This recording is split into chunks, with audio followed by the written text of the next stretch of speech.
আসসালামু আলাইকুম। আপনাদের আজকে আমি আমার বাগানের পুঁই শাক এবং পাট শাকের আপডেট দেব। সিজন প্রায় শেষ, জানি না এখন সেপ্টেম্বর, এর মধ্যে ঠান্ডা একবার পড়ে গেলে কালকে প্রচণ্ড ঠান্ডা আছে, 50 ডিগ্রিতে চলে যাবে। তো পাট শাকের কী হবে জানি না। লাউ গাছ এই যে দেখেন অলমোস্ট শেষ। আমার 20টা না 21টা লাউ গাছের মধ্যে আছে মাত্র 3টা, তাও মৃত পথযাত্রী। এই যে দেখেন অবস্থা। এত কষ্ট করে এখানে বাগান করি কিন্তু অনলি 3 মান্থস, বিরক্ত লাগে মাঝে মাঝে। এই যে দেখেন গাছের অবস্থা, সব গাছের অবস্থা খুবই খারাপ, কারণ সেপ্টেম্বরের মাঝামাঝির পরে যা অবস্থা হয়, ফুল আসে কিন্তু ফল হয় না, আর যদি ফল থাকেও মানে ভেজিটেবলস থাকেও তাহলেও বড় হয় না। তো এই যে দেখেন আমার লাউ গাছের কন্ডিশন। এই যে আমার পাট শাক, আমি সবসময় অল্প একটু জায়গায় পাট শাক করি। আমার খুব পছন্দের পাট শাক, ডাল দিয়ে বা পাট শাক ভাজি। এই যে দেখেন মাশাআল্লাহ দারুণ হয়েছিল এবার। এবং পুঁই শাক ওই যে ভালোই হয়েছে, কিন্তু ওই যে টাইমিংয়ের একটা ব্যাপার আছে। পুঁই শাক একেবারেই ঠান্ডা সহ্য করতে পারে না। সো আজকে রাত্রে অনেক ঠান্ডা পড়বে, এর মধ্যে একদিন পড়ছিল।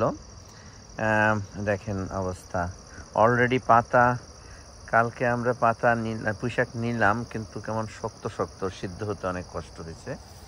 তো এই যে পাট শাক হয়তো আর একবার নিয়ে দুবারের মতন খাওয়া যাবে। এই যে দেখেন পাট শাক। তো আপনারা যারা পাট শাক লাগাবেন এই ঠান্ডা প্রবণ এরিয়াতে, নর্থ ইস্ট আমেরিকাতে, তাদের পাট শাকটা একটু আর্লি লাগাবেন, হ্যাঁ, কারণ এত কষ্ট করে লাগিয়ে যদি না খাওয়া যায় বেশি দিন। এই যে পাতা ডগা বের হচ্ছে, তো মনে হয় আর দুবারের বেশি খাওয়া যাবে না। তবে পাট শাকে তেমন ফার্টিলাইজার দেই না, কারণ বেশি ফার্টিলাইজার দিলে আবার তিতা লাগে। মিরাকল গ্রো এই সিজনে 3বার দিলাম, তাতেই এনাফ। এই যে তো এখনো অনেক পাট শাক আছে, গাছে শাক আছে, কিন্তু ভালো। এই যে কালকে ঠান্ডার পরে এই পাট শাক ঠিক করে সিদ্ধ হবে না, মনে প্রতিবার তাই হয়। আর এই তো পুঁই শাক আর এক জায়গায় লাগানো হয়েছে, কিন্তু ওইটা ভালো হয়নি আর কি। তো এরপরে আর মনে হয় না আপডেট দেয়া যাবে। এই যে কুমড়া গাছ অলমোস্ট শেষ, কিন্তু কুমড়া এখনো আছে, ঝুলতেছে। আর এই যে লাউ গাছ একটু জীবিত আছে, মনে হয় না আর লাউ হবে। এই কি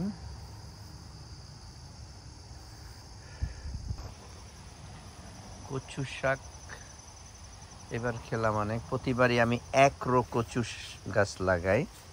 এই যে দেখেন আগাছা আর পরিষ্কার করিনি, কারণ এখন তুলে ফেলবো, যার জন্য আর কচু শাকের আগাছা তোলা হয়নি। প্রতিবার 1 রোতে আনাফ আমরা তুলে রেখে দেই। এই যে দেখেন, এই যে কচু শাক।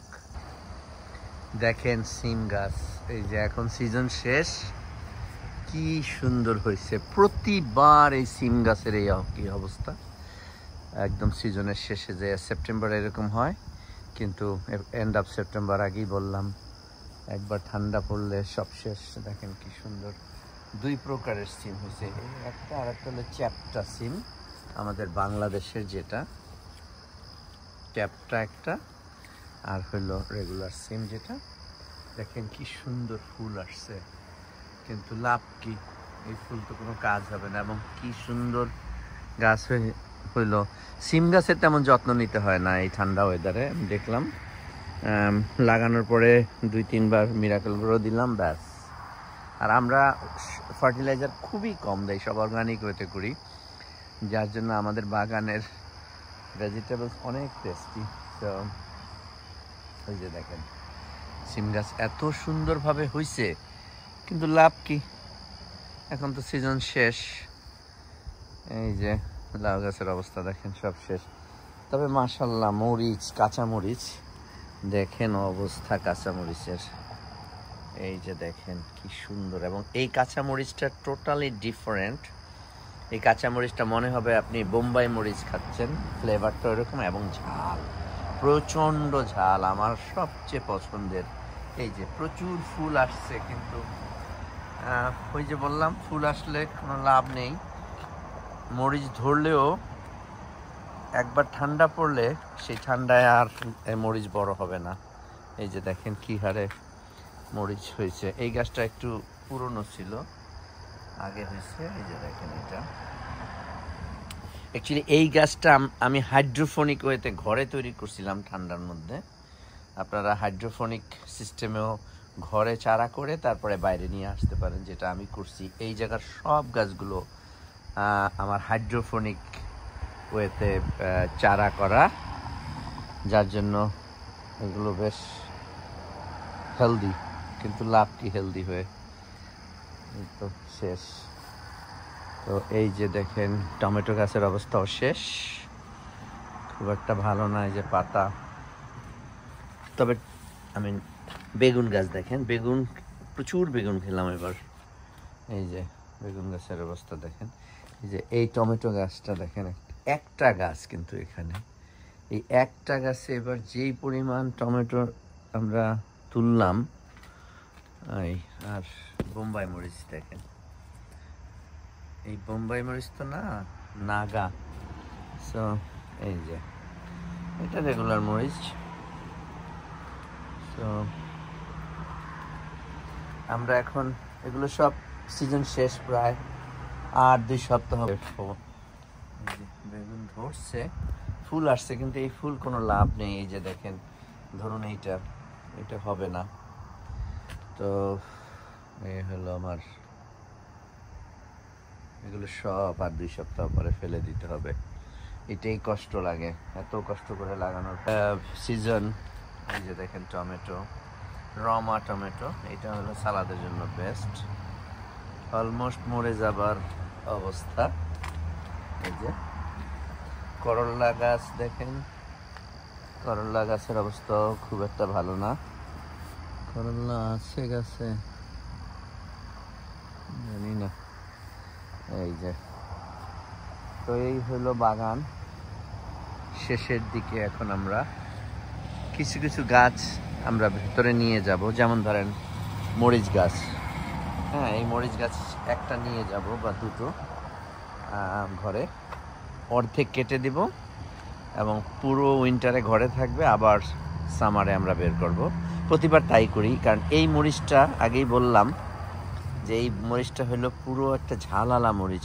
এরকম কাঁচা মরিচ আমি বাংলাদেশে দেখিনি কখনোই, ইভেন আমেরিকার দোকানেও পাওয়া যায় না। জানি না, এই বীজটা আমার চাষি শাশুড়ি নিউ ইয়র্কের থেকে বীজ দিয়েছিল, এবং এত টেস্টি কাঁচামরিচ আমি সত্যি খাইনি আর কখনো।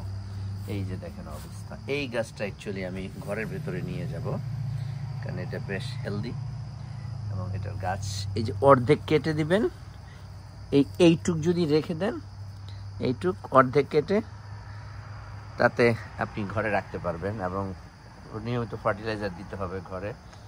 শুধু তাই না, পানিও দিতে হবে নিয়মিত। Very difficult. আমরা 3টা-4টা যদি নেই, 2টো মরে যায়, একটা থাকলেই হয়। কারণ সিজনের শুরুর আগে আমরা এই মরিচটা খেতে পারি, কারণ আগেই বললাম এই মরিচটা আমার খুব পছন্দের একটা মরিচ। এই যে দেখেন অবস্থা, এই মরিচটা আমার খুব পছন্দের, যার জন্য আমি প্রতিবার এই গাছটা রাখি, ঘরে নিয়ে যাই। অ্যাটলিস্ট 2 থেকে 3টা গাছ, তবে 1-2টো মারা যায়, একটা থাকলেই হয়। এই যে দেখেন টমেটোর অবস্থা। আমার ভিডিওটি দেখার জন্য ধন্যবাদ। আমার চ্যানেলটি যারা সাবস্ক্রাইব করেননি, প্লিজ আমার চ্যানেলটি সাবস্ক্রাইব করুন। সে পর্যন্ত ভালো থাকুন, খোদা হাফেজ।